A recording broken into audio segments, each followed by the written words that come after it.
Сайн байцгаана уу эрхэм хүнд үзэгчдээ. Энэ удаагийн дархан эмпати сургуулийн мэдээллийн хөтөлбөр үүгээр эхлэхэд бэлэн болоод байна. Юуны өмнө манай сургууль 3 сарын 16-ны өдөр гэр бүлийн удирдлагыг зохион байгууллаа. Удирдлагын хүрээнд гэр бүлийн сэтгэл судлаач эцэг эхийн зөвлөлийн дарга илтгэл тавьж сурагчдын урлагийн тоглолт болоод миний гэр бүл ханийн самрын үзэсгэлэн дэвтрийн болоод зургийн үзэсгэлэн гаргалаа. Ирсэн аав ээжүүддээ халуун талархал илэрхийлье. За сайн байна уу? Таны энэ өдрийн мэндийг хүргэе. Баярлалаа. За гэр бүлийн өдрөлөгт хүрэлцэн ирсэн танд баярлалаа. Санал сэтгэлээсээ хуваалцаач. За би өнөөдөр манай хүн маань эмпати сургуулийн 6-гийн Б ангид суралцдаг. За тэгээд анх удаа энэ хүн энэ сургуулийг бас сонгож оруулсны учир гэвэл хүүхдийнхээ боловсролд бол нэлийн хөрөнгө оруулалт хийж байгаа гэж үзэж байгаа. Дээр нь хэм бол хоёр дахь хамгийн гол асуудал хүмүүжил. Хүмүүжилтэн ч гэсэндээ бас ер нь бас нэлийн томхон нөлөө үзүүлэх үүстэй бусдаасаа суралцах, бие авч явах байдал, хүнийг хайрлах, инрэх тэр одоо хүн байх цогцолтой тэр бүхэл зүйлийг сайн чанаруудыг авч сураасаа зөв хүн болоосоо гэсэндээ би энэ сургуулийг сонгосон байгаа. Тэгээд одоо өнөөдрийн өдөрлөгт ирж энэ сургуулийн хүүхдүүдийнх нь одоо авьяас мэдлэг чадварыг бас үтсэндээ бас таатай байна. За баярлалаа. Хүүхдний сургуулийн өндөр амжилт хүсье. Энд хүрэлцэн ирсэнд баярлалаа. Ярьцлага өгсөнд. За баярлалаа. Та бүхэнд ч ажлын өндөр амжилт хүсье. Сайн байна уу? Танд энэ өдрийн мэндийг хүргэе. Сайн байна уу? Чамд энэ өдрийн мэнд хүргэе. За баярлалаа. Та аль ангийн сурагчийн эцэг их вэ? 12-ийн инх мэнд, 8-ийн Б инх төрийн ээжэнд. За та өнөөдөр манай сургуулиас зохион байгуулсан гэр бүлийн өдөрлөгт оролцсон сэтгэлээсээ уулзаач. Өнөөдөр дархан эмпати сургуулийн жил болгон зохион байгуулдаг гэр бүлийн өдөрлөгт оролцсон ирсэндээ маш их баяртай байна. Би одоо 5 дахь жилдээ хүрэлцэн ирж оролцож байна. Сэтгэл маш өндөр байна өнөөдөр. Аюул сайхан үйл ажиллагаа явуулдаг.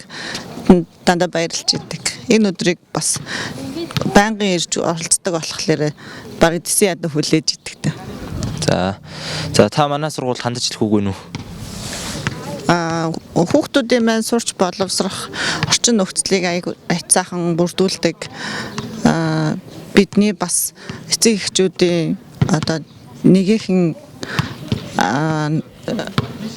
үүрэг хариуцлагыг одоо бас ирээдүйдийн хүүхдүүдийн маань өндөр мэдлэгтэй боловсралтай хүн болгож хүмүүжүүлэхэд маш их анхаарал хандуулж идэг. Дархан эмпати сургуулийн эмпати ертөнцийн дархан эмпати сургуулийн хамт олондоо ажлын өндөр амжилт хүсье. Маш их баярлалтай шүү гэдгээ бас эцэг эхчүүдийнхээ өмнөөс хэлье. За ярьцлага өгсөн танд баярлалаа. Энэ эцэг эхийн одоо өдрийг тохиолдуулаад манай дархан эмпати сургууль бас их сайхан үйл ажиллагаа байнга явуулдаг. За энэ үед одоо би эцгийн зүгээс бас баярлж явдаг.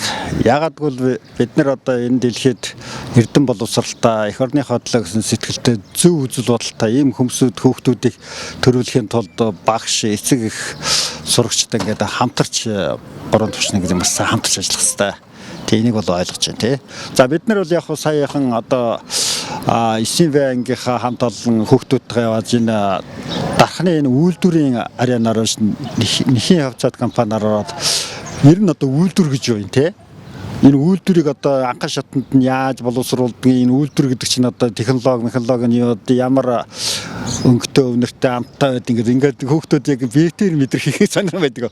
Тэрийг манай хүүхдүүд ингээд бас ингээд яг газар дээр нь үзээд маш сонирхолтой байсан.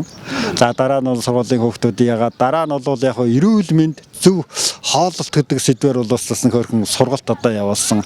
За манай Түшиг Өчрөө багш бол сая нөгөө сургуулийн энэ Дархан хотын Малчин гэдэг багтай хамтраад хүүхдүүдийг энэ уламжлалт одоо энэ зан үйлтэй бас ингэж багаас нь одоо мэдүүлэх суралцуулахын зүйтэй байна гэдэг ингээ малчин айлаар оруулаад бас ингээд нөгөө Монголын уламжлал одоо ямар хөө байсан одоо юу гэдэг мал малгай гэдэг юм ингээ энэ чиглэл дээр бас юм хөрхөн сурвалж явуулах гэж байна. Манай сургуулиас юм талархлын өргөмжлөл авсан байна. Энэ яг ямар талархал юм? Энэ тухай тайлбарлаач. Тэгэхээр яг хуу одоо бас бидний ингээд нэг өчөөхөн бас ингээд хүүхдүүдийн төлөө ингэж хамтарч ажилласан энэ одоо сая ярьсан зүйлүүдийг үнэлээд манай сургуулийн захиргаа бас захирал дашталам захирал маань бас одоо ингээд ийм талархлын юм хөрхөн өргөмжлөл өгсөн. Тий. Маш гоё Cambridge International School гэсэн. Тий. Тэгээд ийм одоо биднийг л бас урамшуулж ингээд хамтарч ажиллахад л одоо сайн болж баярлсан. Тий. Тий. За баярлалаа. Танд эцэстэн тэгээд гэр бүлийн удирдлага төрсэн сэтгэл гоё юм. Тийм үнэхээр чухал. Ер нь бол энэ гэр бүл хүүхдийн чиглэлээр одоо бусад сургуулиуд үйл ажиллагаа явуулдаг юм мэдэхгүй. Манай энэ хүүхдийн сургууль, эмпати сургууль бол бас ингээд жилгээр одоо гэр бүл хүүхэд эцэгчүүдийн дунд одоо ингээд бас өсөөлөх сургууль явуулдаг нь маш их чухал ач холбогдолтой. Ялангуяа одоо энэ харилцааны чиглэлээр тийм ээ. Сэтгэл зүйн чиглэлээр ийм нарийн одоо тулгамдсан асуудлуудаар ингэж байнга одоо солилцож явах нь бол бие биенээ одоо зэрэг өөдөн ташиж энэ сургууль болон ирээдүйн хүүхдүүдийн одоо мэрэгжил боловсруулаад зөв сонгох тэр зөв хүн болоход маш их ач холбогдолтой гэж би эцэгхийн зөвлөөс үзэж байна. Тэгээ та бүхэнд амжилт хүсье. Сайн байна уу, таны өдрийн мэндийг хүргэе. За баярлалаа. За та хэний аав бэ? Би 6 ангийн зоологролын аав Лөндөө байна. Энэ өдрийн одоо сургуулиас зохион байгуулж байгаа энэ их эцэг энэ өдөрлөгт одоо хүрэлцэн ирсэнд одоо өрсөнд баярлалаа. Баяртай байна. Гэр бүлийн удирдлагт хүрэлцэн ирсэнд танд баярлалаа. Бидэндээ сэтгэлээсээ хуваалцаач. За би танаа энэ сургуулийн бидний ирээдүйн болсон үр хүүхдийн төлөө гаргаж байгаа тавьж байгаа арга хэмжээ болон энэ бүх санаачлагад бол үргэлж баяртай байдаг. Зоологрол бол манай хамгийн бага хүүхэд манай гэр бүлийн бол 2 дахь хүүхэд одоо энэ сургуульд сурж байгаа нэ. Танаа энэ сургуулийн ерөнхийд хүүхдийн төлөө тавьж байгаа тэр сургалт хүмүүжлийн арга хэмжээнүүд маш их таалагддаг тул бид нар одоо танаа энэ сургуульд бол ер нь хэлэхтэй байдаг. За өнөөдрийн байдлаар энэ хүүхдүүдийн ирээдүйн болсон хүүхдүүдийн боловсролоо ирээдүйн мэрэгжил боловсролоо сонгоход одоо дэмжих тэр ажлын хүрээнд би өөрөө бол цахилгааны инженер хүн өөрийнхөө байгууллага дээр охиныхоо ангийн хүүхдүүдийг аваач танилцуулж ингэсэн тэгээд одоо яг тэрнийхээ төлөө энэ өргөмжл талархлыг бол авлаа бас баярлалаа. За ярилцлага өгсөн танд баярлалаа. За баярлалаа. Гамшиг ослын үед хэрхэн ажиллах болон өөрсдийгөө болоод бусдын амь насыг хамгаалах зарлан мэдээлэх төхөөний учир холбогдлыг суралцаж аймгийн онцгой байдлын ерөнхий газартай хамтран ажиллалаа. Онцгой байдлын газраас Гатралтын гамшигын зарлан мэдээллийг дамжуулах Монгол Улсын засгийн газрын 11 оны 339-р тогтоол гамшигын авилын тухай гамшигын талаар бол 9-14 ангийн сурагчдаа мөн багш нартай бол сургалт зохион байгуул ажиллалаа. Боловсрол соёл урлагийн газраас зохион байгуулж буй боловсролын чанарын үнэлгээний шалгалтанд 9-р ангийн сурагчид амжилттай хамрагдлаа. 6-р ангийн сурагчдын дунд би өөртөө саад болохгүй. 7-р ангийн сурагчдын дунд үр бүтээлтэй хичээл давтах номын агуулгаар бяцхан ном хийх уралдаан зарлаж дүнгээ гаргалаа.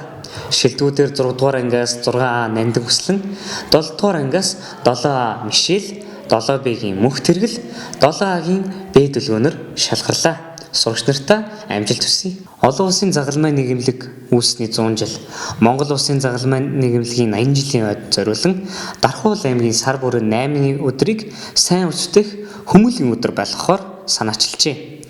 Уг энэ хүрээнд буйны дэд будаа айныг зохион байгуулж зорилтод бүлгийн иргэдийн амьдрал тус нэмэр болохоор зорилготой юм а.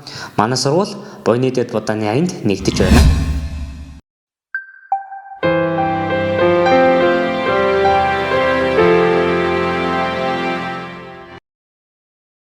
Дархан эмпатийн 9А сурагч Улаан цагаанлын онцгой гишүүн Ингүү байна.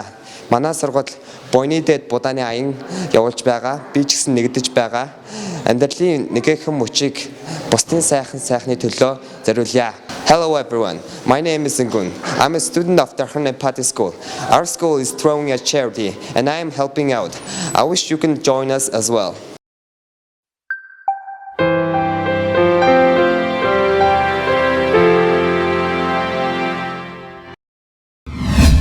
Дархан ус сууг хөвцөд компани дэлхийн усны өдрийг тохиолдуулан усны зөв хэрэглээ сэдвт сургалтыг 6-аас 7 дугаар ангийн хүрээнд зохион байгууллаа.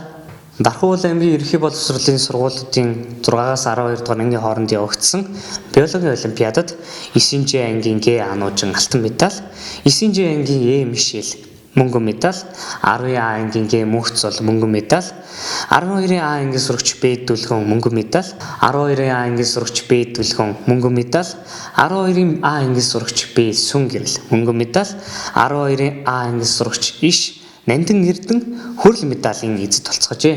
Сурагч нартаа халуун амжилтыг хүсэн өрөөё. Хөдөө аж ахуйн их сургуулийн лицей сургуулиас жил бүр зохион байгуулдаг их зорилго 2019 бүсийн олимпиадад манай сургууль амжилттай оролцлоо. Уг олимпиадад 8 ангийн сурагч О Түшиг Наран химээс хүрэл медаль, физикээс мөнгөн медаль хүртсэн бол 9 ангийн сурагч Ил Инх Чаргал физикээс мөнгө, нийлбэр дүнгээр хүрэл медаль хүртжээ. Мөн 9J ангийн сурагч Г Алтай физикээс алт, мөн нийлбэр дүнгээр хүрэл медаль хүртсэн бол шилдэг физик цомыг мөн хүртжээ. 9 ангийн сурагч Ил Инх Чаргал 10 дугаар ангийн төрөлд физикээс хүрэл хүртсэн бол нийлбэр дүнгээр мөн хүрэл хүртжээ. 9J ангийн сурагч Б мөнгөн могон математикийн төрөлд мөнгөн медаль хүртсэн байна. 10 дугаар ангийн төрөлд 10J ангийн сурагч И Жавхлан математикаас мөнгөн медаль хүртсэн бол 10J ангийн сурагч Б Маргад Эрдэн химээс хүрэл медаль хүртжээ. Харин 12 дугаар ангийн төрөлд 12-ын А ангийн сурагч Тод Гэрэл физикээс хүрэл медаль хүртсэн бол 12-ын А ангийн сурагч Намин математикаас алтан медалийн эзэд толцоолжээ. Сурагчдад болоод бэлтгэсэн багш нартаа баяр хүргье. Дархуул аймгийн ерөнхий боловсролын сургуулиудын дунд зохион байгуулсан цэвэр усны зохистой хэрэглээс илүүт гар зураг эссе бичлэгийн уралдаанд зарлаж нийт 30-аад бүтээл ирснээс Дархан Эмпати сургуулийн 8J ангийн сурагч Ч Чандман эссе бичлэгийн уралдаанд 1-р байр, гар зургийн уралдаанд тусгай байрыг эзэлсэн бол 8J ангийн сурагч Б Оюун Эрдэн эссе бичлэгийн уралдаанд 2-р байрыг тус эзэлжээ. Сурагч нартаа баяр хүргье. Биологийн хичээлийн улсын төрөлцөө олимпиадын 2-ын даваа зохион байгуулагдаж, манай сургуулийн 9J ангийн сурагч Г Ануужин мөнгөн медаль, 12-ын А ангийн сурагч Б Сүн гэрэл мөнгөн медаль, багшийн төрөлд Иш Одон Туяа 5 дугаар байранд оржээ. Багш сурагчдаа баяр хүргье. Англи хэлний улсын төрөлцөө олимпиадын 2 дугаар даваанд багш сурагч нар амжилттай оролцлоо. 9-р ангийн гүнзгий төрөлд 9 ангийн сурагч Т Ингүн 1-р байр алтан медаль, 9 ангийн сурагч А Тэнгис 2-р байр мөнгөн медаль, 9J ангийн сурагч Ис Инхбаатар 3-р байр хүрэл медалийг тус хүртжээ. Харин багшийн төрөлд энэ мегмэр сүрэн 2-р байр мөнгөн медалийг хүртсэн бол багаараа 1-р байрыг эзэлжээ. Багш сурагчдаа баяр хүргье. Иш Утган бэлгийн нэрмжит технологийн сургуулийн математик байгалийн ухааны бүсийн 4-р олимпиад амжилттай зохион байгуулагдлаа. 9 ангийн сурагч Б Жансан дорж физикийн төрөлд алтан медаль, математикийн төрөлд хүрэл медаль хүртэж нийлбэр дүнгээр алтан медаль хүртжээ. Жансан доржтой баяр хүргье. Улсын физикийн олимпиадын хорооноос зохион байгуулсан Төвийн бүсийн физикийн анх дахь олимпиад 2 дугаар сард Орхон аймагт зохион байгуулагдсан билээ. Уг олимпиадын хүрээнд манай сургуулийн 9 ангийн сурагч Б Жансан дорж 9-р ангийн төрөлд тэргүүн байрыг эзэлж алтан медаль хүртсэн ба улсын 32 дугаар олимпиадад оролцох эрхээ мөн авчээ. Улсын төрөлцсөн зураг зүй технологийн олимпиадын 2-ын даваа болж өнгөрлөө. Уг олимпиадын хүрээнд 11 Б ангийн сурагч Цэлмөн алтан медалийг хүртсэн бол 11 А ангийн сурагч Исвэ хүрэл медалийг хүртжээ. Сурагч нартаа баяр хүргье. Улсын газар зүйн төрөлцсөн олимпиадын 2-ын даваа болж өндөрлөө. Уг олимпиадын хүрээнд багшийн төрөлд Т Түшиг Учир багш маань 2 дугаар байранд орж мөнгөн медалийн эзэн боллоо. Багштай баяр хүргье. Энэ үрээд Дархан Эмпати сургуулийн мэдээллийн хөтөлбөр үүгээр өндөрлөж байна. Дараагийн дугаар хүртэл баяртай баярлалаа.